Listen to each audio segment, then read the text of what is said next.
hadir, bekas rektor yang bersama-sama saudara Muhammad Najib, datuk-datuk, jemputan-jemputan khas, hadirin yang dikasihi sekalian.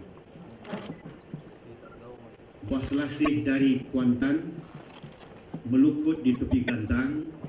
Terima kasih saya ucapkan kerana jemput saya datang.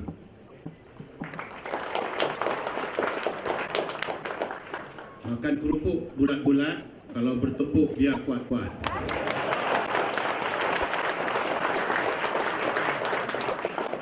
Saya mulakan dengan itu oleh kerana saya dapati majlis pada petang ini begitu sober ataupun dalam keadaan sangat-sangat berjaga-jaga. Sehingga kan jika dilepaskan satu jarum ke lantai, ia terdengar.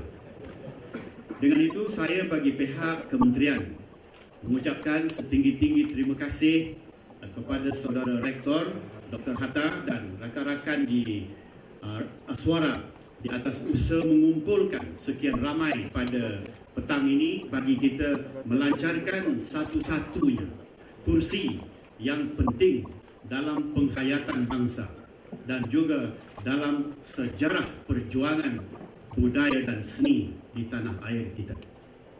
Oleh kerana masa ini adalah masa yang sangat bergelumang dengan pergelutan sosial dan juga dengan percobaan-percobaan komunikasi sosial, sehingga sebahagian besar dari kemanusiaan kita, humanity kita, semacam diraih oleh kuasa-kuasa ini, sehingga kita tidak terasa bahawa beberapa ikon kenegaraan, ikon pembudayaan, ikon industri, ikon sejarah dilupai.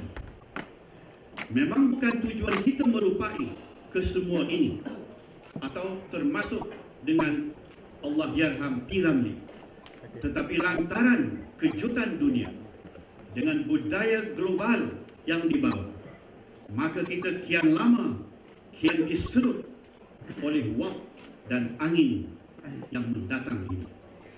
Lantaran itulah dan sebab itulah maka tercetus pemikiran kita untuk melihat ke belakang dari sebuah bangsa yang genap dengan seni budayanya, dengan bangsa yang terjalin dengan bahasanya, dengan bangsa yang terurus perjuangan hidupnya, maka kita setapak demi setapak harus mencari jalan bagaimana penggemblengan seni budaya tanah air menyeluruh semula, bersikap kembali bakat-bakat, perjuangan-perjuangan yang membawa kita kepada pedestal atau telapak bangsa sendiri.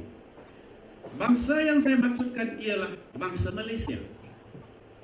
Bangsa yang dimaksudkan ialah cetusan gagasan satu Malaysia, di mana tulang belakang budayanya diasaskan oleh masyarakat Melayu dengan agama Islamnya dan dengan keharmonian yang wujud.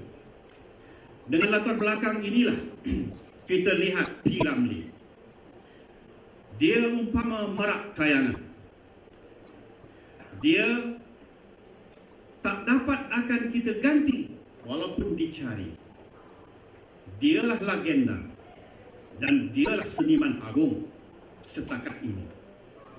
Oleh kerana pemergiannya yang sebegitu mengejut dan meninggalkan gedung pengalaman dan cetusan seni beliau sendiri begitu luas, maka kita mengikori beliau hanya menerusi lagu dan filem beliau. Kita hanya mengikori beliau dengan apa orang kata. P. Ramlee adalah hak kita, begitu juga hak kepada Pulau Singapura.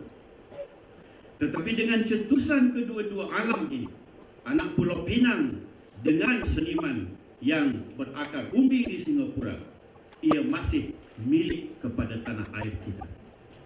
Dalam hal yang sedemikian, rasional untuk menentukan supaya P. Ramlee dijadikan sebagai ikon penyelidikan dan juga ikon hiburan serta prestasi amali harus kita usahakan.